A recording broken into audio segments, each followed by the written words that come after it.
Hi and welcome back. We're going to do a quick walk through the subject outline just so you're aware of all the bits and pieces that go with it. So here we are on page 1, having a look at the very front. My contact details, my phone number, my email address. Rob Bauer, who's the head of school, is supporting me on this as I'm a casual, or as we call an adjunct lecturer, which means I'm not employed full-time by the university. I simply work one day a week to present this subject, one of my favourite subjects. So we've basically got the subject learning objectives, and I'm not going to read them because you can read all of those, but basically the objectives and the strategies. Strategies are really how we incorporate a whole range of teaching and learning strategies, so we try to engage you with the content. Now, there are pre-class learning activities throughout the semester, and I really want you to be sure that you actually watch these pre-class learning activities, or if they're videos, you watch them, or if it's a reading, that you read it, because when you come to the tutorial will be based on the content of the lecture or of the video or the stimulus material that I present to you, which will come up on UTS Online or Blackboard from week to week. So it's really important that you actually either listen to or read the pre-class learning activity. Otherwise, in some instances, if you don't have proof of that pre-class activity, for example, there will be a time when you have to do a personality assessment or where you'll do a strengths assessment, and if you don't come to class with a copy of that in your hand, of you completing that assessment, and it's your personal assessment for you, for your use, and the whole purpose of this is to engage you in the tutorial. If you don't bring that to the class, you may be you're allowed to come to the class, but you won't be marked as present in the class. So I want you to make sure that you do get to this pre-class learning activity.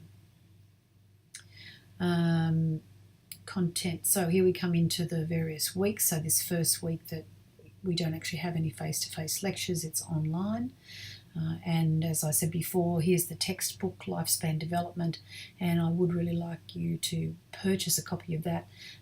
The e-text, I think, is available as for quite a bit more cheaply than the hard copy. I think it's available for around about $50 or $60 directly from Wiley, and or you can purchase the hard copy. And I know there are some copies in the library, of which the majority of them will probably be on closed reserve, which means you can have them out for a few days but not for the whole term.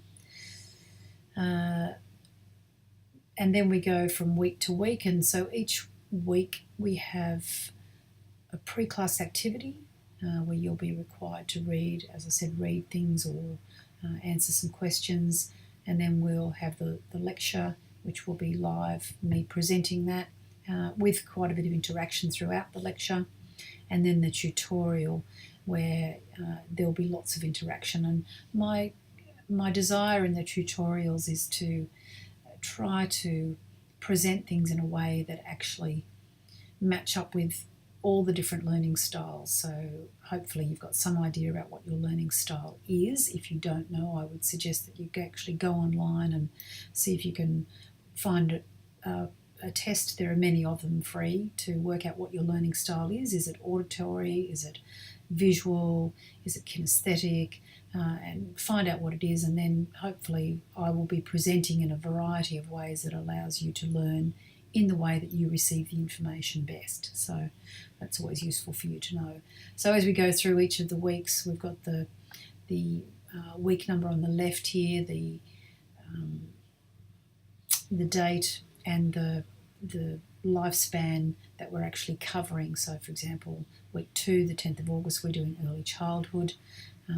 There's some video to watch, some reading to do, and then we'll have a bit of a debate in the tutorial, and I'll present all the ins and outs of early childhood throughout the lecture. So as you can see, from week to week, we've got various things happening, and I will, from week to week, put up on UTS Online all these activities, the readings, the links to things for you to be able to take the assessments, for example, identifying your top 5 strengths. And then we'll be interviewing each other about your ideal job and how you can utilise your strengths. So it's a really good chance for you to be able to get some experience in interviewing.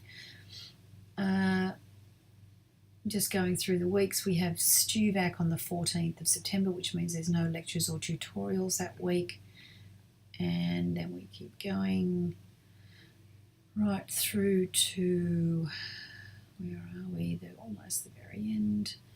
The very end, of course, is death and grieving, final lifespan. And then the very last week, the 19th of October, is some preparation for the final exam, and I'll give you more information about that right at the very end. Now, as far as attendance is concerned, we do require that you attend a minimum of 80% of the tutorials, and if you're unable to attend, you need to provide a medical certificate or you'll be marked absent. If you are representing state or some fairly elite level of sport, then you can actually get a certificate or an email sent to me directly from the sporting body that you're representing, and I can then determine whether it's kosher, and then we can also exempt you from that tutorial. But otherwise, you're required to attend 80% of the tutorials, and I will mark the roll during those times. We want you to reference well. You can go online and check the referencing guide. Be really careful with this academic integrity and student misconduct. Every year I have at least 1 or 2 students who fall foul of this particular ruling, and it's not that I'm looking for it, but some people are just a bit silly and a bit unethical, and we really want you to be to have some high moral ethical standards in the way that you present your work. So it's really important. It's quite a serious offence if you are caught with either cheating or plagiarism.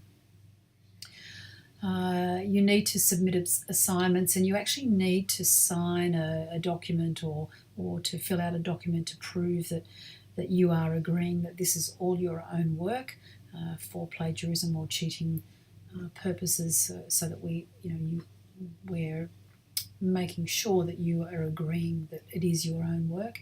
You will be turning things in through Turnitin, and that does do a check against all the other assignments that have ever been handed in. So if you're attempting to borrow somebody else's from last year, if it happens to be a similar kind of assignment, which it often isn't, there's a 99.9% chance that I have that assignment already through the Turnitin resource library, so there's a good chance that you will get caught. So I would suggest that you don't do that. We will be having some quizzes in the first few weeks, and these will be online quizzes. They take about a maximum of half an hour to do, and they'll be based on various chapters, and I'll give you the information that's coming up in the quizzes. A lot of it is related to case studies, so we'll be talking about this is the way to apply the theory into practice during each of the tutorials in reference to the various lifespans, and I'll be testing your knowledge on that through the quizzes. And the case studies bring it more to life rather than just me trying to extract information from you.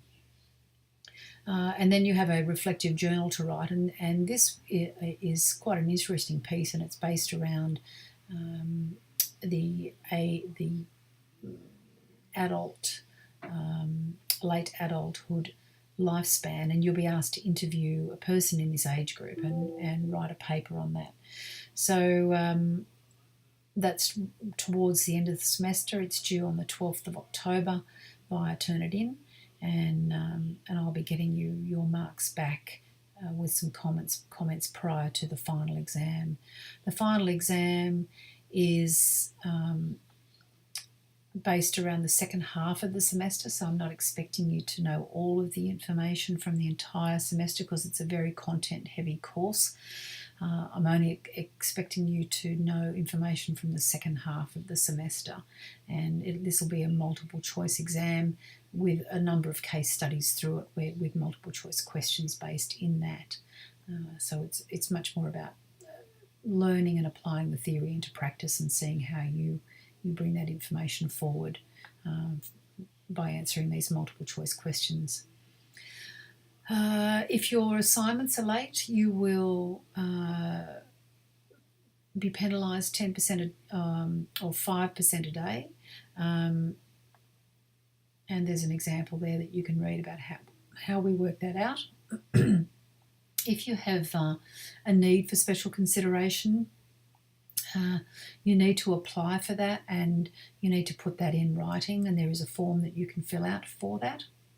So I would suggest that if something happens, serious injury, death in the family, special consideration is not giving for an overseas trip unless it's related to your elite sport that you're part of, and you need to provide evidence that that is what you're going for and not just a nice family holiday somewhere.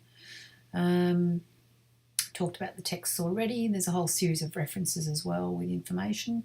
You've got access to the Student Resource Centre, the library. There's many things to support you and assist you throughout the semester. So I'm hoping that you'll make good use of all those resources, because everybody's here is to help you. We basically want you to be successful, and we really want you to be able to learn and grow through the course, all the courses that all the subjects that you're studying, to be able to complete your degree. So I look forward, I'm hoping that this information is helpful to you, and I look forward to meeting you shortly when we get stuck into our lectures and into the beginning of the semester. So that's all for now, and I will see you soon.